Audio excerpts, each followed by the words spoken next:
말씀의 제목을 같이 한번 해보실까요? 인생의 집 예수 그리스도 위에.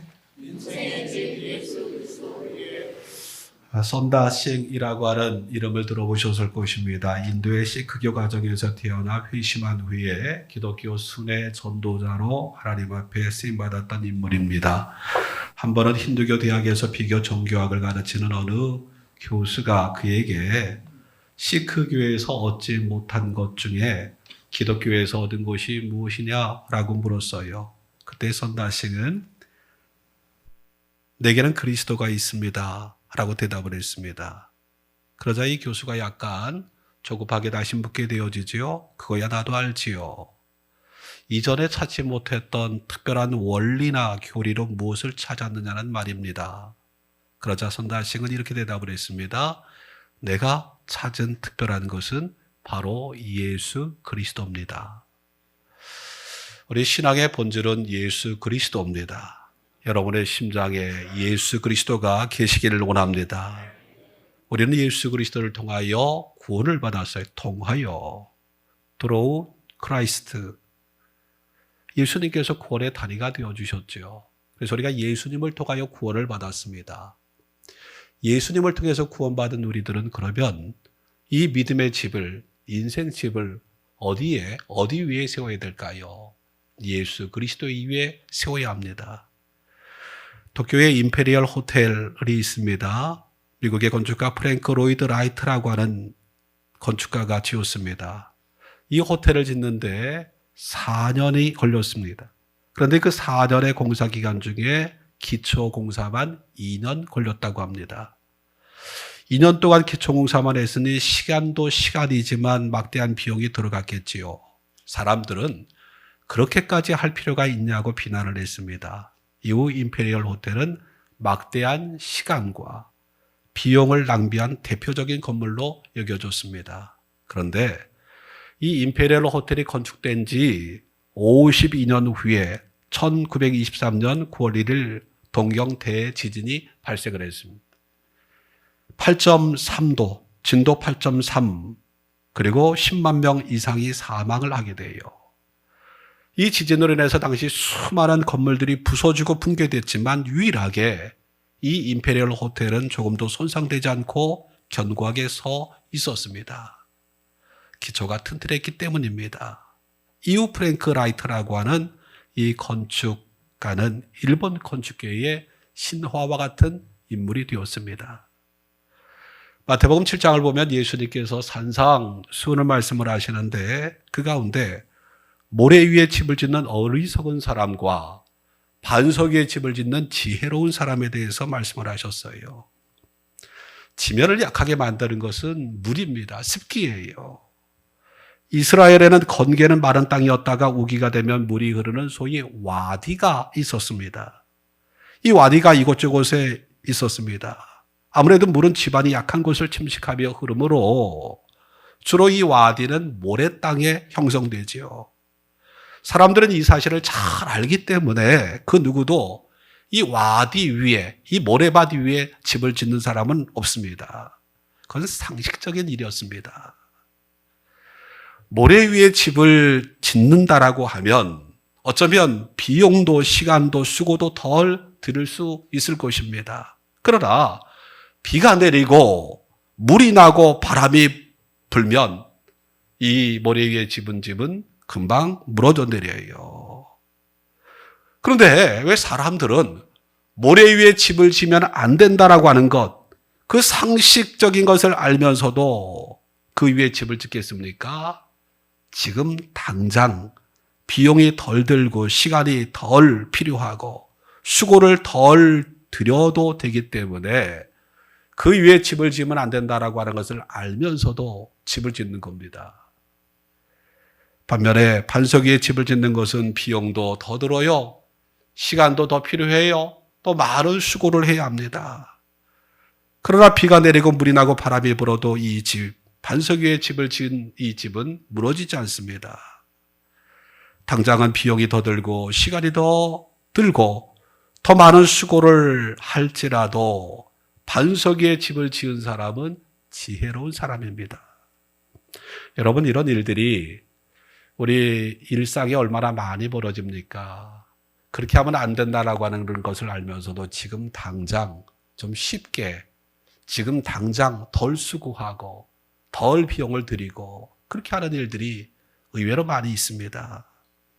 예수께서 이 말씀을 하시면서 주님의 말씀을 듣고 행하는 자는 반석의 집을 지은 지혜로운 사람이고, 주님의 말씀을 듣고도 행치 않는 사람은 모래 위에 집을 짓는 어리석은 사람이다 라고 가르치고 있어요. 성도 여러분, 우리 기독교 신앙은 주의 말씀 위에 서는 신앙입니다. 여러분의 신앙이, 여러분의 인생집이 주님의 말씀 위에 견고히 세워지기를 축원합니다. 마태복음 16장을 보면 예수님께서 제자들과 가이사랴 빌립보라고 하는 도시를 방문하게 돼요. 가이사랴 빌립보라고 하는 도시는 황제에게 봉헌된 그런 도시입니다. 그래서 그 도시의 주인은 황제예요. 예수님께서 그 도시를 둘러보시면서 제자들에게 물으셨어요. 사람들이 인자에 대해서 누구라 하느냐라고 물으셨어요. 그러자 제자들이 어떤 이는 세례 요한이라고 이야기를 합니다. 또 어떤 이는 엘리야라고 이야기를 합니다. 또 어떤 이들은 예레미야라 선지자 중에 한 분이라고 이야기를 합니다. 라고 대답을 했어요. 그때 예수님께서 제자들을 보시면서 너희는 나를 누구라 하느냐? 라고 물으셨어요. 여러분 무슨 얘기입니까? 세상 사람들이 예수님에 대해서 누구라라고 생각을 하느냐라고 하는 것도 중요하지만 더 중요한 것은 예수님의 제자가 되어 예수님과 함께하고 예수님을 따르는 이 제자들이 예수님에 대해서 제대로 알고 있는지를 주님께서 궁금해 하셨던 겁니다.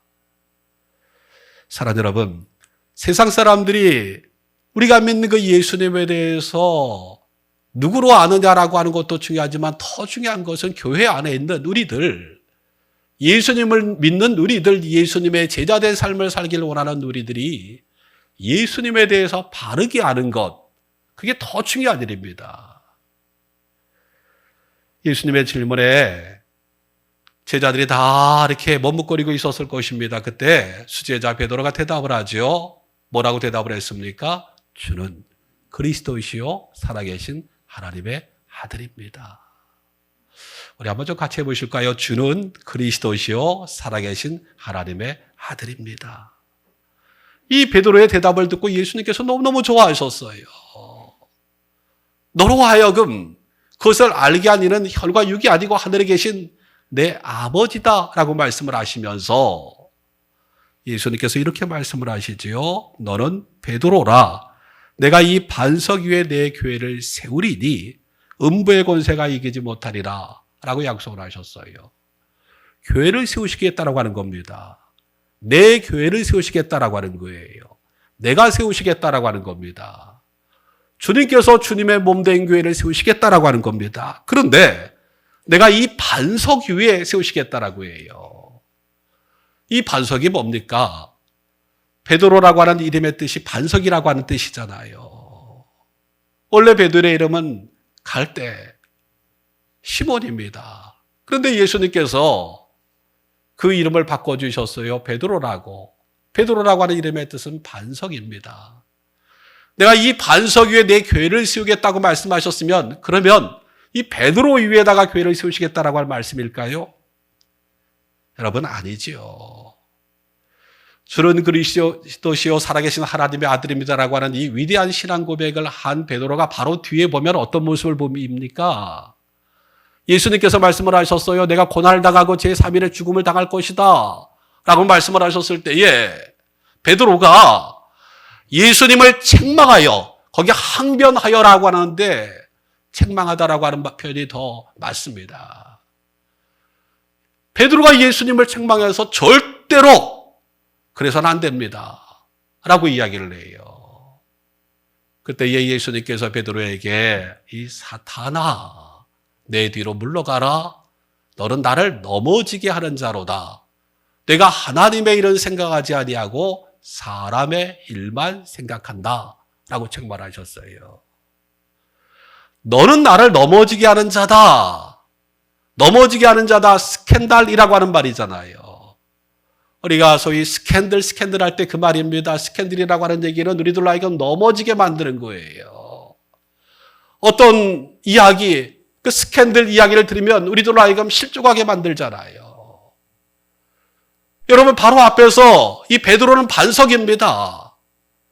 이 반석과 같은 신앙 고백을 했던, 위대한 신앙 고백을 했던 베드로가 바로 뒤에는 예수님을 넘어지게 하고 있는 거예요.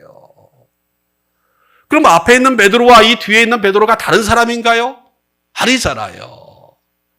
바로 앞에 있는 베드로나 뒤에 있는 베드로나 같은 사람이에요. 같은 사람 안에 주님을 위한 위대한 신앙 고백, 반석과 같은 신앙 고백이 있을 뿐만 아니라 주님을 넘어뜨리는 걸림돌이 있는 겁니다.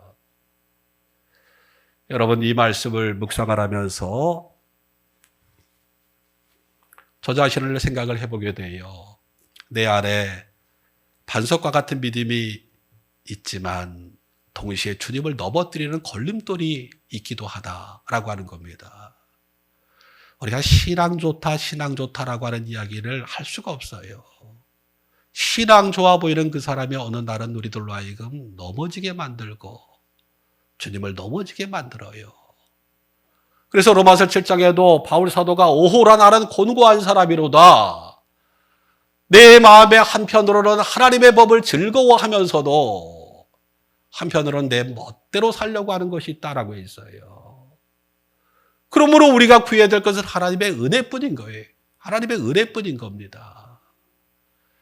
여러분, 이런 베드로 위에다가 어떻게 교회를 세우시겠어요? 주님께서 내 교회를 이 반석 위에 세우시겠다라고 하는 얘기는 베드로라고 하는 사람 위에다 세우겠다라고 하는 얘기가 아니라 베드로가 고백했던 그 반석과 같은 신앙 고백 위에 교회를 세우신다라고 하는 이야기인 거예요. 사랑하는 성도 여러분, 우리 마포중앙교회가 반석과 같은 신앙 고백 위에 세워지길 원합니다. 교회는 신앙 고백 공동체예요. 교회는 건물을 말하는 것이 아니에요. 여러분, 사람들이 생각할 때는 건물이 크고 교인이 많으면 큰 교회라고 이야기를 하는데 그게 큰 교회가 아니지요. 교회는 신앙 고백 위에 세워지는 겁니다. 반석과 같은 신앙 고백 위에 세워지는 거예요. 교회가 오늘날 약해진 그 이유는 고백을 잃어버렸기 때문에 그래요. 고백. 여러분, 제가 어렸을 때 생각해 보면은 어린 나이지만은 이렇게 새벽 기도회도 나가는 걸 좋아했고 또 금요일마다 그때는 철야 기도회를 그래도 이렇게 많이 참석을 했어요. 어린 나이지만. 우리 마포중앙교회 금요기도회 있습니다. 금요일 날 8시 30분에 있어요. 그런데 8시 30분에 시작해서 우리 교회는 10시가 채 안 되는 시간에 끝나는데 그래서 우리는 금요 성령 치유기도회라고 하는데 그때 기억해 보면 그때는 금요 철야라고 했어요. 일부 기도회를 하고 나서 쉽니다.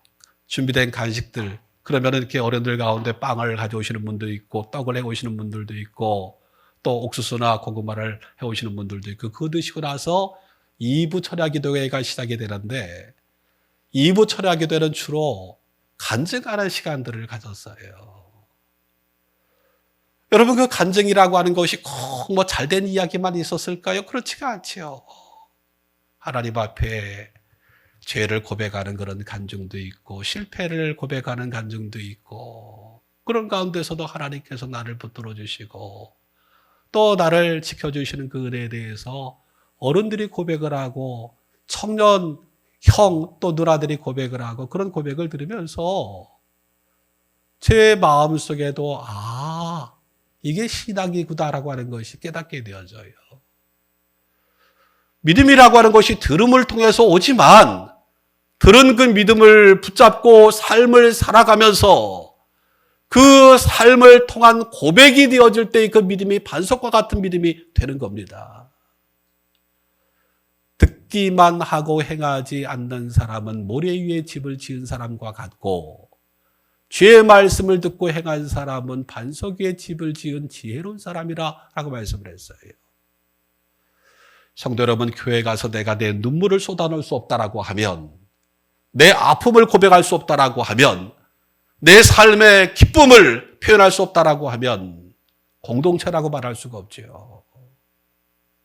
성도 여러분, 주님의 몸된 교회가 고백이 회복되기를 원합니다.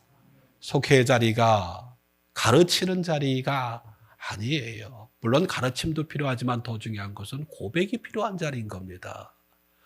은혜를 고백을 하고 기도 제목을 고백을 하고 함께 위로하고 격려하고 기도하는 그런 자리. 성도 여러분, 우리가 공동체라고 하는 말을 하는데 이 공동체라고 하는 말이 어떤 말입니까? 선물이 되어주는 모임이라는 거예요. 선물이 되어주는. 우리 주님께서, 우리 하나님께서 우리들에게 최고의 선물 예수 그리스도를 내어주신 것처럼 그 예수님을 통해서 공동체를 이룬 우리들이 서로가 서로에게 선물이 되어주는 거예요. 사랑하는 여러분, 교회가 반석 위에 세운 교회인지 모래 위에 세운 교회인지 사람이 세운 교회인지 주님이 세우신 교회인지 평생 잘 모릅니다. 그런데 음부의 권세의 공격이 오면 알게 되어져요. 세상 논리와 방법 위에 사람이 세운 교회는 흔들리고 무너집니다. 그러나 반석과 같은 신앙 고백 이외에 주님께서 세우신 교회는 흔들리지 않습니다. 무너지지 않아요. 왜냐하면 주님께서 그 교회의 주인 되시고 주님께서 그 교회를 붙들고 계시고 주님께서 흑암의 권세로부터 지켜주시기 때문입니다. 우리 개신교회 최초의 교회가 정동제일교회라고 하지요. 우리 내리교회와 정동제일교회가 무엇이 먼저냐라고 하는 것 때문에 논쟁이 있었습니다만은 정동제일교회가 한국 개신교회 최초의 교회라고 할 수가 있습니다. 정동제일교회 역사기념관을 새로 이렇게 만들었다라고 하는 이야기에 우리 친구들이 또 모여서 한번 방문한 적이 있어요. 그 교회 장로님들이 나오셔서 이렇게 안내를 하더라고요. 그래서 미리 예약을 하면은 이제 장로님들 나오셔서 이렇게 그 교회 역사를 설명해 주는데 그 장로님들이 설명을 참 잘 하시더라고요.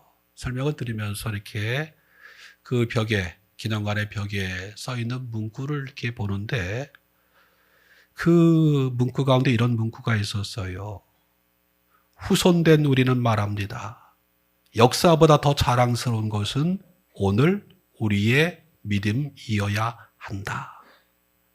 우리는 늘 역사를 이야기를 하고 자랑을 하는데 그 역사가 자랑스러운 역사가 되기 위해서는 우리의 믿음의 선조들의 믿음을 우리가 본받되 오늘 우리의 믿음이 자랑거리가 되어야 돼요. 바울 사도는 어떻게 하면 교회를 제대로 세울 수 있을까를 고민하고 기도했습니다. 바울은 교회의 터를 닦는 일에 심혈을 기울이게 돼요. 우리가 터를 닦는 사람이 있고 세우는 사람이 있어요. 목회자들마다 저마다 다 그 교회에서 사역을 할 때에 사명이 있어요. 바울 사도는 특별히 터를 닦는 일에 심혈을 기울였어요. 고린도전서 3장 11절을 우리 주신 말씀에 보면 이 터는 곧 예수 그리스도라고 했어요. 교회는 예수 그리스도라고 하는 터 위에 세워져야 된다라고 하는 얘기입니다. 예수 그리스도가 교회의 터예요. 사람의 생각과 돈 이런 것들이 아니라 예수 그리스도가 교회의 터고 그 이후에 각종 재료로 기둥을 세우고 지붕을 올리고 그런데 이 재료가 여기 보면 금, 은, 보석, 나무, 풀, 집 불시험이 와요. 불시험이 왔을 때에 그 교회가 정말로 하나님의 말씀으로 세워진 교회인지 세상 논리로 세워진 교회인지라고 하는 것이 드러나죠. 여기에 나무나 풀이나 집으로 지은 교회는 불시험 앞에 순식간에 사라지고 맙니다. 반면 금이나 은, 보석으로 지은 교회는 불시험을 잘 견뎌내게 되고 더 단단해져요. 교회는 하나님의 집입니다. 믿음의 집이에요. 하나님의 지혜로 지어져야 합니다. 바울 사도가 다시 교회의 기초의 중요성을 강조를 하지요. 다른 터는 없다. 예수 그리스도가 터다. 라고 말씀을 합니다. 할렐루야. 이 바울 사도의 고백이 가르침이 우리의 고백이 되기를 축원합니다. 오늘 시편 11편 말씀을 제가 읽어드리지 못했는데 시편 11편 말씀을 잠깐 제가 좀 앞부분만 읽어드립니다. 내가 여호와께 피하였거늘 너희가 내 영혼에게 새같이 뇌 산으로 도망하라 함은 어찌함인가. 악인이 활을 당기고 화살을 시위에 먹이며 마음이 바른 자를 어두운 데서 쏘려 하는도다. 터가 무너지면 의인이 무엇을 할 수 있는가? 여러분, 이 시편 11편은 다윗의 시편입니다. 다윗이 사울 왕으로부터 핍박을 받을 때에 쓴 시에 드린 고백이고 기도입니다. 다윗은 사울에게 쫓기는 이 어려운 시기, 그 시기를 마치 터가 무너지는 것으로 고백을 하고 있어요. 여러분, 우리가 삶을 살아가면서 제일 무서운 게 뭔가요? 혹시 지진을 경험하신 분이 있습니까? 우리가 그 지진을 경험했던 이들 이야기 들어보면 이런 공포 저런 공포가 있지만 지진의 공포만큼 더 무서운 공포는 경험하지 못했다고 이야기를 해요. 내가 딛고 서 있는 이 발 아래서 울려오는 그 진동이 너무너무 무서운 거예요. 때때로 우리가 사람이 질병에 걸릴 때도 있고 때때로 회사에서 실직을 할 때도 있고 사업에 실패할 때도 있지만 정말 무서운 것은 무엇입니까? 내 삶의 터전이 흔들릴 때, 내 삶의 터전이 흔들리는 것만큼 무서운 것이 어디 있겠어요? 이 다윗은 사울로부터 쫓김을 당할 때에 터가 무너지는 것으로 고백을 하고 있어요. 그때의 다윗은 하나님께 피하게 됩니다. 그래서 사람들이 뭐라고 이야기를 합니까? 야, 어리석은 일이야. 새가 산으로 도망하는 것처럼 멀리 도망해야지 라고 이야기를 합니다. 다윗은 피했는데 사람들은 도망하라고 해요. 여러분, 피하는 것과 도망하는 것은 다른 거예요. 하나님은 피하라는 처러시기 때문에 하나님께 피할 때 하나님께서 그를 보호하시지만 도망하면 그를 보호할 자가 없어요. 이렇게 이야기를 해요. 새가 산으로 도망하는 것처럼 멀리 도망하라고. 산은 뭘 의미하는 겁니까? 우상을 말하는 거예요. 그 당시에 우상의 산당이 산에 있었어요. 믿음이 좋아 보이는 사람들 가운데도 급한 일을 만나게 되면 우상을 섬기는 사람들이 의외로 많습니다. 우스갯소리로 그런 이야기를 하잖아요. 점집에 가면 예수 믿는 사람들이 그렇게 많이 온다고.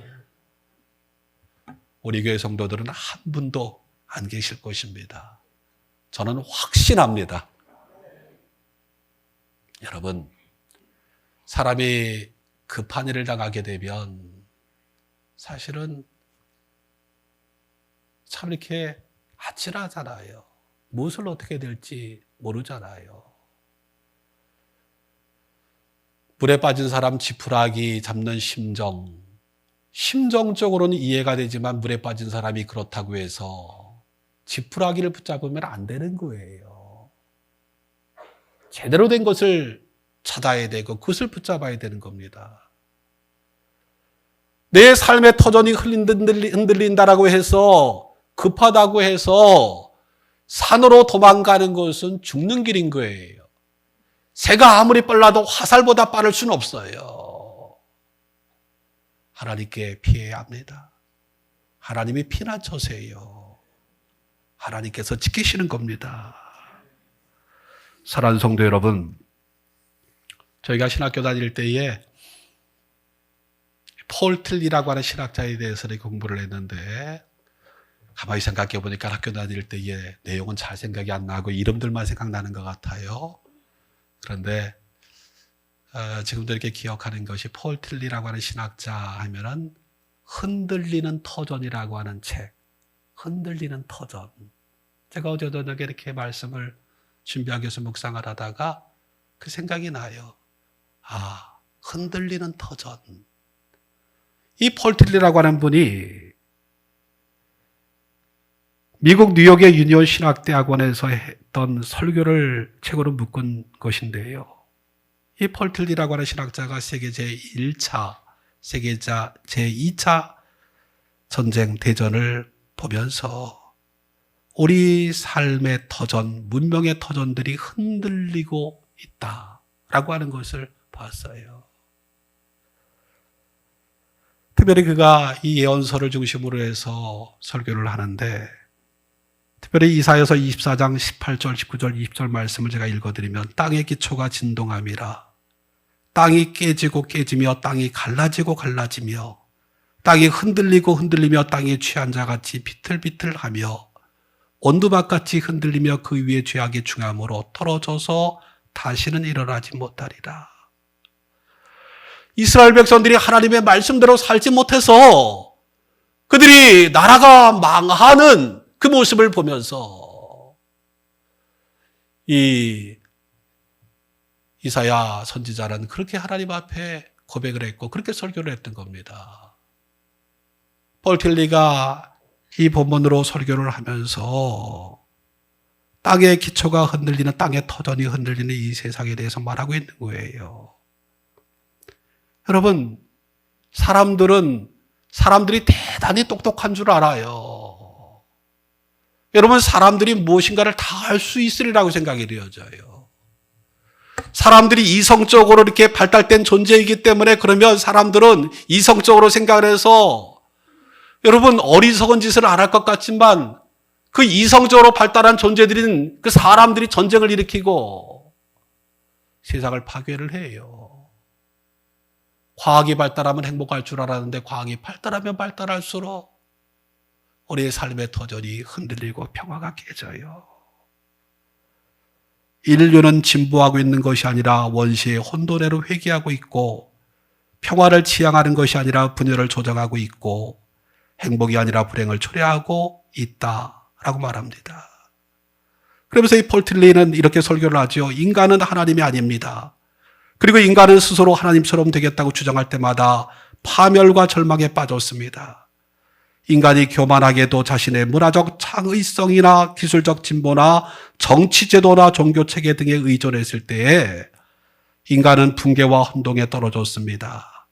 인간의 삶의 모든 터전들이 흔들렸습니다. 라고 했어요. 동의가 되시지 않습니까? 여러분, 우리가 믿었던 것이 흔들릴 때에 흔들리지 않는 분은 하나님이시다라고 하는 것을 깨닫게 돼요. 마치 그런 거예요. 우리가 잃어버렸을 때에 소중함을 우리가 알잖아요. 건강을 잃어버렸을 때의 건강의 소중함을 아는 것처럼 그동안의 사람들은 자기의 머리, 합리, 과학 이런 것들을 의지하고 살았었는데 그게 무참히 무너지는 것을 보면서 하나님을 보는 겁니다. 하나님만이 영원하신 분이에요. 하나님만이 흔들리지 않는 터전인 겁니다. 사랑하는 성도 여러분, 우리는 지금 어디에 서 있나요? 여러분들이 딛고 서 있는 그 자리는 안전한가요? 어떻습니까? 우리 교회는 지금 어디에 서 있습니까? 우리는 인생집을 어디 위에 세우고 있는 건가요? 성도 여러분, 영원하시고 또 흔들리지 않는 터전은 예수 그리스도입니다. 예수 그리스도에 여러분들 서십시오. 예수 그리스도 위에 믿음을 세우세요. 인생집을 세우세요. 성도 여러분, 오늘 주신 말씀을 꼭 붙들고 승리하시기를 축원합니다. 오늘도 말씀으로 찾아와 주셔서 감사합니다. 영원하신 흔들리지 않는 터전 위에 우리가 서기를 원합니다. 우리 교회 가정이 그렇게 세워지기를 원합니다. 예수님의 이름으로 감사하며 기도드리옵나이다. 아멘. 이제는 예수 그리스도의 은혜와 아버지 하나님의 사랑과 성령님의 감동감화 역사하심이 예배에 참여하여 주의 말씀을 들으면서 영원하신 분, 흔들리지 않는 터전이신 예수 그리스도의 위에 곧게 서고 또한 가정을 세우고 인생의 집을 세우기로 결심하며 돌아가는 모든 성도들과 저들의 소중한 가정과 일터, 또한 학업의 자리 위에, 그리고 아직까지도 이제 주님의 평화를 맛보지 못한 수많은 영혼들 위해 이제부터 영원까지 함께 하시기를 간절히 축원하옵나이다. 아멘.